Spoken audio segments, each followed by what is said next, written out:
The high-altitude wind was the first thing to greet me as I stepped onto the observation deck of the Alpine Spire. It didn't just blow. It sang a low, mournful note through the copper alloy struts of the facility. I pulled my thermal jacket tighter, the fabric rustling against the reinforced G-suit I still wore beneath it. My name is Kalen Thorne, at least, that's the name on my current security clearance, and I am an algorithm architect. I spent 15 years of my life teaching machines how to fuzzy match the erratic signatures of the void, never realizing I was actually mapping the boundaries of our own cage. I remember the night it all shifted from theory to terrifying reality. It was October, late, and I was driving home through the mountain pass when I saw it, a glowing, orange triangle hanging at about 1,000 feet. My first thought, fueled by exhaustion, was that a passenger plane was on fire. But as it descended to 500 feet, crossing right over my path, I saw the truth. It wasn't burning. It was glowing with a contained plasma, like a glass vessel filled with neon gas. Lines of energy radiated from the nose to the tail, shimmering with a rhythmic, autokinetic pulse. At the back, a flame-like protrusion flickered sideways, defying the laws of aerodynamics. It moved with a silence that felt heavy, a quiet that pushed against the eardrums. That was my first true look at a zero-point craft, one of ours, built right here in Europe using terrestrial copper and ancient, reclaimed algorithms. Seeing it in the wild was different than seeing the schematics on a secure terminal. It felt like watching a miracle that had been weaponized. A week later, the request came. I was whisked away to a site they called the NH7 Debriefing Center. It was a place that didn't exist on any map, buried under a vineyard in a region of Italy where the soil felt older than the stars. They didn't tell us who we were meeting. They didn't even let us see where we were going. Before we entered the final chamber, they blindfolded us. Thick, heavy fabric that smelled of ozone and old dust. There were 7 of us, a silent group of specialists, led by an Italian military senior whose voice was a constant, nervous rasp. "Stay open-minded," he kept whispering. "Do not be afraid of the sound." As we were led into the room, I heard a gentle clang, the sound of heavy machinery shifting, followed by a slow, ragged breathing pattern. It sounded tired. It sounded like a creature that had been holding up the sky for too long and was finally ready to let go. Suddenly, despite the blindfold, my vision flared. I wasn't seeing with my eyes, I was seeing with my mind. The space around me turned a deep, ultraviolet purple.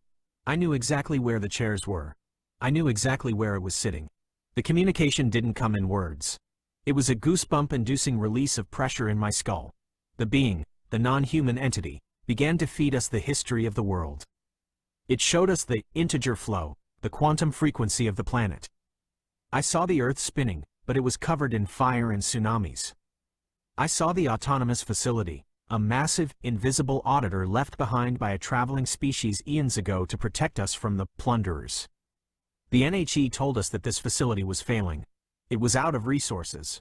It could no longer print the craft or the biological bots required to audit the planet. The protection period was ending. We were being measured, and the results were coming back negative. The entity was leaving, clearing the way for whatever was coming next, something that looked at our planet not as a home, but as a resource to be harvested. I felt a cold sweat break across my neck as the visions turned to the future. I saw a nuclear weapon allowed to detonate, not because of human malice, but because the facility no longer had the power to stop it. I saw the electromagnetic field of the planet being twisted like a wet rag by inbound species, opening us up to solar flares that would burn the atmosphere. When they finally let us out and removed the blindfolds, the silence between the 7 of us was absolute. We had been given the blueprints for the end of the world. My job now was to take the symbols I had seen in that ultraviolet haze, the prismata, and use our Byte Latin models to decode the instructions for survival. I spent the following months living in a fortified bunker, my fingers blurring over holographic interfaces. We weren't building for war, we were building for the Exodus. The technology for zero-point travel isn't actually complex. Any decent physics professor in Europe could build a reactor if they knew how to arrange the copper coils to tap into the background radiation of the universe. The problem isn't the science, it's the soul. The NH7 had been very clear. The cross, the ancient symbol, was a representation of raising the quantum frequency of the planet through sacrifice. We had failed the audit because we had stopped sacrificing for each other. As I look out from the spire now, I see the lights of the city below. They have no idea that the Second Coming isn't a religious event, but a return of a high-status species coming to reclaim a broken property. I've seen the reports from the Vatican. They know. They're under no illusions. They're waiting for the facility to finally click off, for the shadow war to turn overt. My machines are screaming today. The algorithms are picking up a heartbeat in the vacuum, a rhythmic ripple that matches the invasion signature the NH7 warned us about. The gate pulsing. The shadows are no longer lurking in the corners of our vision. They are stepping into the light. I checked the handshake signals from the Mars colony an hour ago. Silence. I reached into my desk and pulled out the small, silvery ring I'd kept since the debrief, a retention collar from a defunct drone. It felt cold. I thought about Emma, back at the diner in the hidden sector, serving coffee to pilots who were about to fly into a meat grinder. I wondered if she knew that her apron was a shroud. The ground groaned, a deep, tectonic shift that had nothing to do with the Alpine fault lines. It was a kinetic impact. Somewhere, the first of the Plunderer scouts had hit the crust. I reached for my flight helmet, the weight of it familiar and heavy. The shadow war was over. The overt war had begun. I had to get to Hangar 7. The prototype was fueled, and the copper coils were humming a song of desperate, last-ditch defiance. I took one last look at the water ledger on my desk, a relic of a world that cared about things like liters and rations. In an hour, the only thing that would matter was the quantum frequency of our resolve. I wasn't going to abandon the mother. I was going to fight the wolves. The heavy lift descended into the gut of the mountain with a jarring, magnetic whine. I watched the floor indicator flicker, level 12, level 15, level 20, as the gravity stabilizers struggled to compensate for the sheer speed of our drop.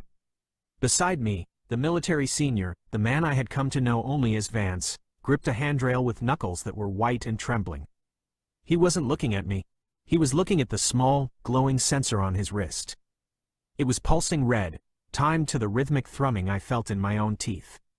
"The audit is officially closed," Kalen, Vance said, his voice barely audible over the rush of air. "The automated sentries in the North Sea just went dark. Whatever resource was left in the printing facility has been exhausted. We are officially on our own." The lift doors hissed open, and the heat hit me first.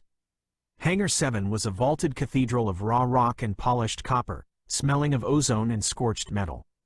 In the center, suspended by massive hydraulic tethers, was the Aurelius.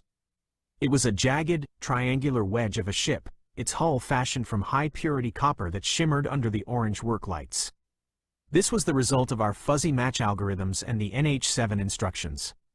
It didn't have wings. It didn't need them. It moved by displacing the very fabric of space-time, a localized autokinetic bubble that made the laws of inertia irrelevant. "Get in," Vance ordered, shoving a datapad into my hand. "The swarm signatures are breaking the thermal layer over the Mediterranean. They aren't using conventional kinetic weapons. They're distorting the local magnetic fields. If they reach the primary crustal stabilizers, they'll shake the tectonic plates loose like salt from a shaker." I scrambled up the gantry, my boots ringing against the metal.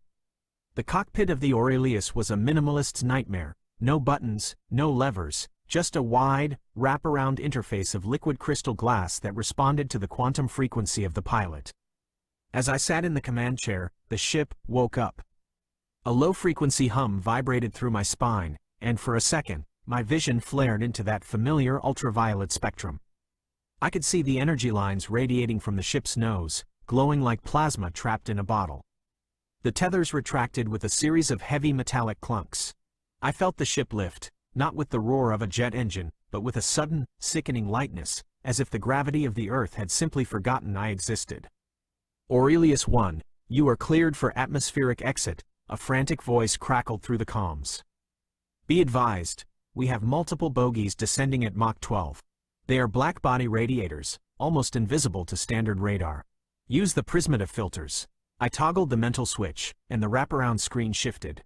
The sky above the hangar doors, which were now sliding open to the Alpine night, was no longer black. It was a bruised, sickly purple. Through the haze, I saw them, the plunderers. Their ships were jagged, obsidian splinters that seemed to drink the light around them. They moved in a swarming, locust-like pattern, hundreds of them, diving toward the crustal vents. I slammed the mental throttle forward. The Aurelius didn't accelerate, it simply was elsewhere. The G-force was non-existent within the bubble, but the visual distortion made my head spin as we tore through the mountain's exit tunnel and into the open air. Kalen, look at the energy signatures. Vance's voice came through the link. They're targeting the ancient sites first. The temples, the cathedrals, they're scrubbing the history of the traveling species. They're erasing the markers of the protection period. I watched as a beam of dark, negative integer energy lanced down from an obsidian splinter, striking a ridge 3 miles away. The rock didn't explode. It simply dissolved, turned into a fine, gray dust that was sucked upward into the enemy's collectors. They weren't here to kill us, not primarily. They were here to harvest the very atoms of our world, starting with the structures that resonated with the high-frequency history of the travelers. Target locked, I whispered, my mind syncing with the ship's kinetic emitters. The Aurelius pulsed with a brilliant orange light. I felt the integer flow within the ship's core shift toward a positive spike. I fired. A bolt of pure, shimmering plasma erupted from the triangular nose, a streak of fire that looked like a candle flame stretched across the sky. It struck the nearest obsidian splinter. For a heartbeat, the two energies clashed, the dark, hungry void of the plunderer and the bright, sacrificial heat of the 0 point. Then, the obsidian ship shattered. It didn't burn. It fractured into a million glass-like shards that evaporated before they hit the ground. One down, I panted, my forehead slick with sweat. But Vance, there are thousands of them.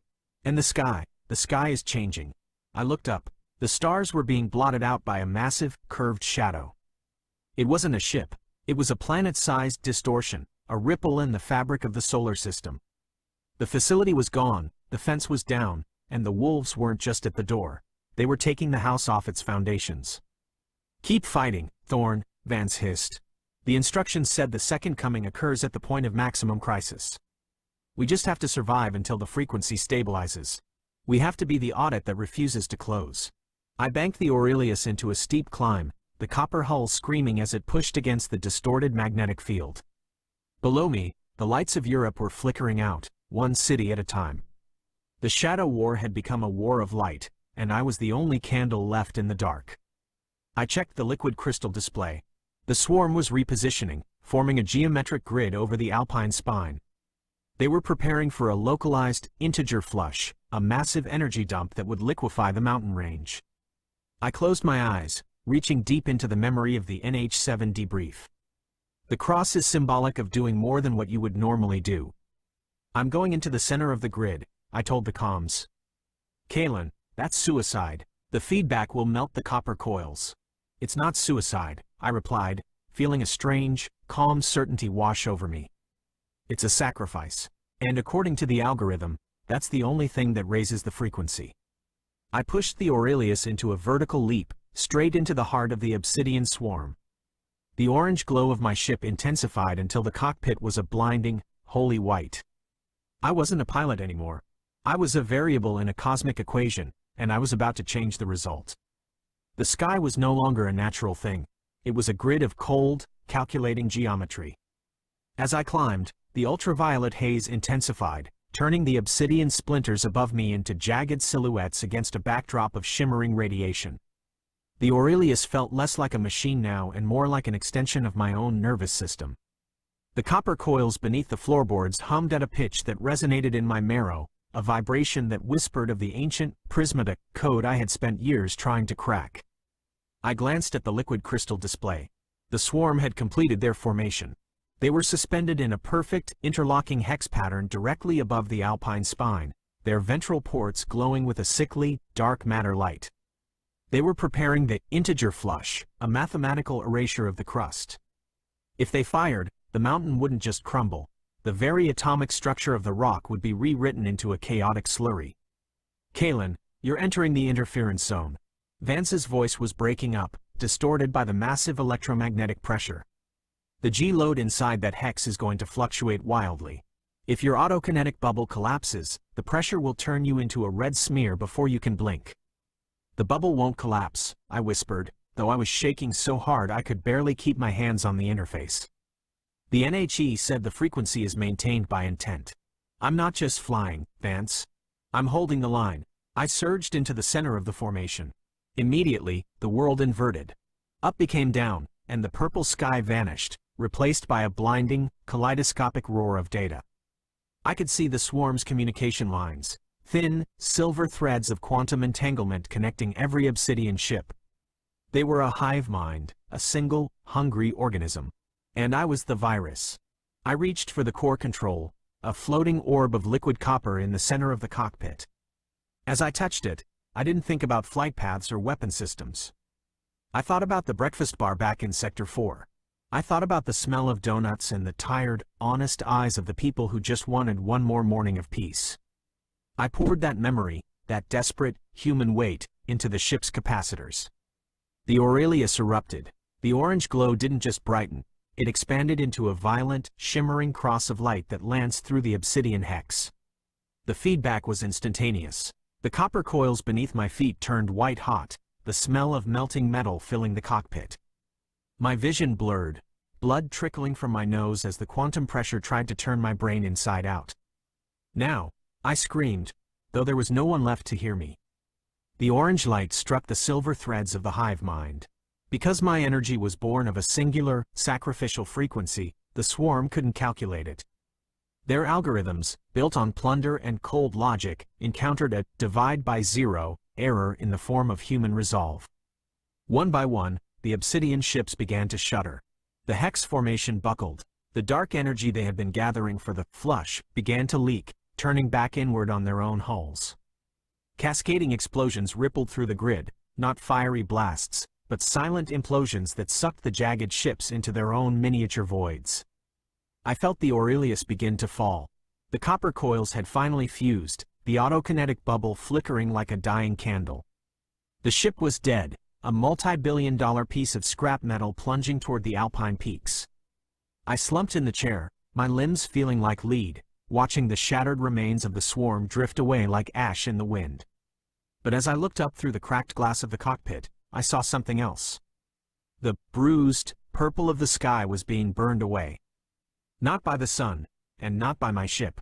A massive, golden rift was opening in the high thermosphere, far above where the swarm had been. It wasn't jagged or obsidian. It was smooth, radiant, and vast. From the rift emerged a single vessel.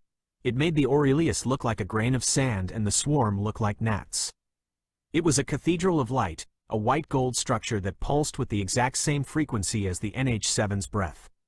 The second buff, I whispered, a cough racking my chest. The traveling species had returned. They didn't fire weapons. They didn't need to. As the white gold ship descended, a wave of pure, harmonious frequency washed over the planet. I felt it hit the Aurelius, and suddenly, the fused copper coils began to glow again. The heat vanished. The broken glass of my cockpit knit itself back together. The very air in my lungs felt like wine. The wolves that remained, the scattered obsidian scouts, didn't even try to fight. They were simply erased, their dark matter neutralized by the presence of a higher integer. I wasn't falling anymore. The Aurelius was being held in a gentle, invisible palm. As I drifted toward the surface, I saw the lights of the world below beginning to stabilize. The electromagnetic field was being woven back together, stronger than it had ever been. I landed in the valley near the hangar entrance, the ship settling into the snow with a soft hiss. I stumbled out of the hatch, my legs trembling, and looked up at the golden giant in the sky. Vance was standing at the hangar doors, his jaw dropped, his sensor wristband glowing a steady, peaceful green. He looked at me, then at the sky. "Is it over?" he asked. "No," I said, wiping the blood from my lip and feeling the strange, new warmth of the mountain air. "The audit is finished, but the era of the travelers, that's just begun. We aren't the children of a dead world anymore, Vance. We're the apprentices of a living one." I looked down at the silvery ring around my neck, the old retention collar. It was glowing now, a soft, steady white. The scale had shifted. We were still small, yes, but for the first time in 10,000 years, we weren't alone in the dark. I turned and began the long walk back toward the elevators. I had a lot of work to do, and I really wanted a cup of coffee. The golden craft didn't stay. It didn't land. It didn't offer a speech or a hand to shake. It simply hung there for a few hours, radiating a frequency that felt like the first warm day after a century of winter, and then it was gone, folded back into the rift, leaving the sky clean and the air charged with an unfamiliar, crystalline clarity. I stood in the slush outside Hangar 7 for a long time after the light faded. My body felt light, almost buoyant, as if the traveler's presence had permanently altered the gravity of my own soul. Vance eventually came over and put a heavy hand on my shoulder. He looked older, his face etched with the lines of someone who had spent his life expecting the end and was now confused by the beginning. "The reports are coming in from the surface," he said, his voice gravelly but lacking its usual edge. "The interference zones are gone. The water is running clear in the Mediterranean. And the swarm. They're just gone, Kalen. Not a trace of them left in the system. It's like they were erased from the record." "They were," I replied, looking down at my hands. "They were steady. No more tremors. The audit didn't just repel them. It corrected the equation. They weren't supposed to be here, so they aren't." We walked back into the hangar, past the scorched and silent hull of the Aurelius. It looked like a relic now, a primitive toy compared to the white gold majesty we had just witnessed. But I knew better. Without that piece of copper scrap and the desperate frequency we had poured into it, the travelers wouldn't have had a gate to walk through. We had to prove we were worth the effort of the intervention. We had to raise the frequency ourselves before they could stabilize it. Over the next few months, the world entered a state of strange, quiet fever. The secret wasn't a secret anymore. You couldn't hide a mile-long golden cathedral in the thermosphere. The governments tried to spin it, the religions tried to claim it, but the average person on the street knew the truth because they could feel it. The ambient anxiety that had defined human civilization for decades had simply evaporated. I was promoted to a position that didn't have a title yet, something between a technical liaison and a planetary auditor. My office was moved from the bunker to an old observatory on a ridge overlooking the valley. I spent my days monitoring the integer flow, which was now holding at a steady, positive constant. The facility was gone, but the planet was no longer under a passive audit. We were being watched directly now. One evening, about 6 months after the event, I found myself back in Sector 4. I told myself I was there for a technical inspection of the crustal vents, but my feet knew the way to the terminal before my brain did.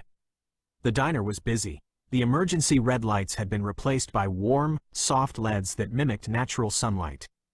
The smell was the same, coffee and fried dough, but the hushed, fearful whispers were gone. People were talking about the future. They were talking about the Prismata schools being set up in the universities and the new copper lattice grids being built to provide free energy to the surface. I saw her behind the counter. She was wearing the same apron, but the tension in her shoulders was gone. She was laughing at something a regular had said. I took a seat at the back booth, the same one Alex, or Blake, as the history books would now call him, used to occupy. She walked over with a pot of coffee. She didn't recognize me at first. I had been a shadow in the corner back then, and I looked different now, cleaner, more rested. "Coffee?" she asked. "Please," I said. As she poured, her eyes caught the silvery ring hanging from the cord around my neck. She paused, the stream of coffee stopping for a fraction of a second. She looked at the ring, then up at my face, her eyes narrowing as if she were trying to remember a dream. "That's a beautiful piece of metal," she said slowly. "I've seen things like it before, but never one that glowed like that." "It's a reminder," I said, touching the cool silver, "of a night when the scale of the world changed." She leaned against the counter, her curiosity piqued. "You one of those science types from the Spire? I hear they're the ones who invited the guests." "I'm just an architect," I said. "I help map the flow." "Well," she said, setting a donut on the table without me asking. "Whatever you mapped, thanks for the morning. It's a lot easier to serve coffee when you aren't waiting for the ceiling to fall in." I watched her walk away, her movements light and easy. I realized then that this was what the NH7 meant by the support of the human race. It wasn't about the ships or the zero-point tech. It was about this, the ability to have a morning without a shadow hanging over it. But the work wasn't done. That night, back at the observatory, I sat down at my terminal. The traveling species had left behind more than just a clean sky. They had left a massive, shifting library of data in the quantum field, thousands of years of knowledge about the higher integers and the true history of the solar system. I started a new algorithm. I didn't use the fuzzy match logic this time. I used the Prismata constants. As the symbols began to scroll across the screen, I saw the first glimpse of our future. We weren't just staying on Earth. The travelers had left coordinates. There were other worlds, other containers of life that had failed their audits and were currently being plundered by the swarm's remnants. They weren't asking us to watch, they were training us to be the next generation of auditors. I reached for my coffee, watching the golden-white data dance in front of my eyes. The shadow war was over, but the great work had just begun. We had been the ants in the bowl for 10,000 years, but we had finally climbed over the rim. The universe was vast, and for the first time, it didn't feel too big. It just felt like home. I adjusted my spectacles and began to type. There was a planet near Proxima Centauri whose frequency was dropping into the negative, and according to the new ledger, we were the ones assigned to the audit. I smiled. It was a good day to be a variable. The transition from being a technician to becoming an emissary was not as smooth as the news broadcasts made it out to be. My office in the high observatory was a quiet place, filled with the hum of the Prismata algorithms and the smell of strong tea, but the world outside was loud and messy. The departure of the Golden Cathedral had left a vacuum that every political entity on the planet was trying to fill. They wanted the Prismata constants for weapons, they wanted the copper lattice designs for profit. I ignored their calls. My directive didn't come from a government office anymore. It came from the scrolling gold data on my screen, a legacy left behind by the traveling species that was currently rewiring my understanding of history. It was during the third month of the new era that the lapse occurred. I was monitoring the Proxima feed when the data didn't just scroll, it bled. The golden light on my terminal turned a sharp, violent crimson. A localized quantum collapse. A world was being deleted. "Vance, get in here," I called out, my voice echoing in the stone chamber. Vance appeared in the doorway, his eyes scanning the red light reflecting off the walls. He didn't ask what was wrong. He could feel it. Everyone could feel it now when the frequency slipped. It felt like a sudden drop in air pressure, a coldness that seeped into the marrow.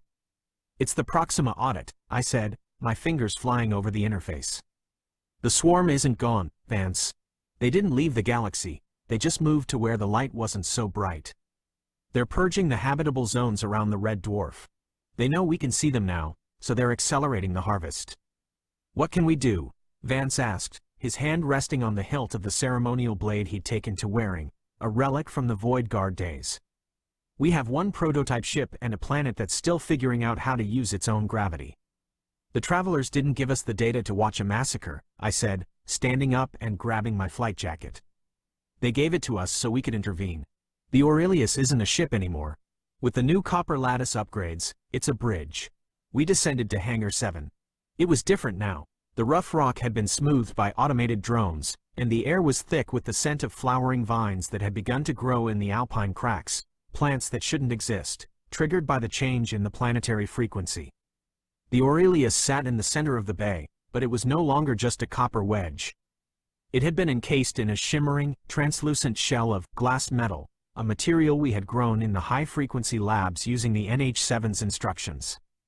It looked less like a machine and more like a piece of jewelry, a faceted diamond designed to cut through the dark. "Kalen, wait," Vance said as I reached the gantry. "If you jump to Proxima, there's no guarantee the frequency will hold. You'll be outside the Traveler's stabilized zone. You'll be back in the wild vacuum. The Travelers told us that the cross is symbolic of doing more than what you would normally do," I reminded him, my hand on the airlock. "If we sit here and enjoy our clean air while another world is liquefied, we fail the next audit before it even begins. We aren't just students anymore, Vance. We're the legacy." I entered the cockpit. The wraparound glass didn't show me the hangar. It showed me the integer flow of the surround. I saw the line to Proxima. It was a dark, frayed thread, choked by the obsidian presence of the swarm. I touched the liquid copper orb. The ship didn't hum this time. It sang, a high, crystalline note that resonated through my very DNA.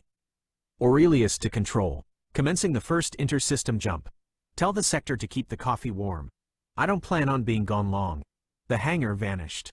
There was no sensation of movement, only a momentary feeling of being everywhere at once, a flash of ultraviolet light that showed me the true scale of the museum annex that was our galaxy. I saw the giants, the silent mountain beings, drifting through the mists of nebula gases. I saw the shadows, scurrying like insects in the cracks of the vacuum. And then, I was there. The Proxima system was a nightmare. The red dwarf sun hung in the sky like a dying coal, its light being sucked into a massive, jagged obsidian ring that surrounded the primary habitable planet. The plunderers were here in force, thousands of them, linked by the silver threads of their hive mind. They were using a great siphon, a beam of negative energy that was literally pulling the atmosphere off the world and into their collectors. I saw the local inhabitants, tiny, bioluminescent flickers on the surface of the dark world. They were terrified. They were the ants, and the boot was descending. Not this time, I whispered. I didn't fire a plasma bolt. I didn't need to. I reached into the Prismata library stored in the ship's core and pulled out the resonance key, a specific sequence of quantum vibrations that travelers had used to stabilize Earth. The Aurelius began to pulse. The translucent hull acted as a prism, refracting the red light of the sun into a blinding, white-gold spectrum. I drove the ship straight into the center of the obsidian siphon beam. The feedback was immense. The ship groaned, the glass metal shell frosting over as it absorbed the negative energy. I felt the shadows scream in my mind, a cold, metallic shrieking that tried to tell me I was small, that I was insignificant, that the harvest was inevitable. I pushed back. I thought about the little breakfast bar. I thought about the smell of rain on hot stone. I thought about the sound of a human heart beating in the silence of a deep city night. You don't belong here, I told the void. The white gold light erupted from the Aurelius, traveling down the siphon beam like fire down a fuse. It didn't explode. It converted. The negative energy was overwritten by the higher integer. The obsidian ships began to shatter, their dark matter neutralized by the presence of a harmonious frequency they couldn't calculate. The siphon collapsed. The atmosphere of the Proxima world, which had been halfway into the void, began to fall back toward the surface in a spectacular aurora of green and gold.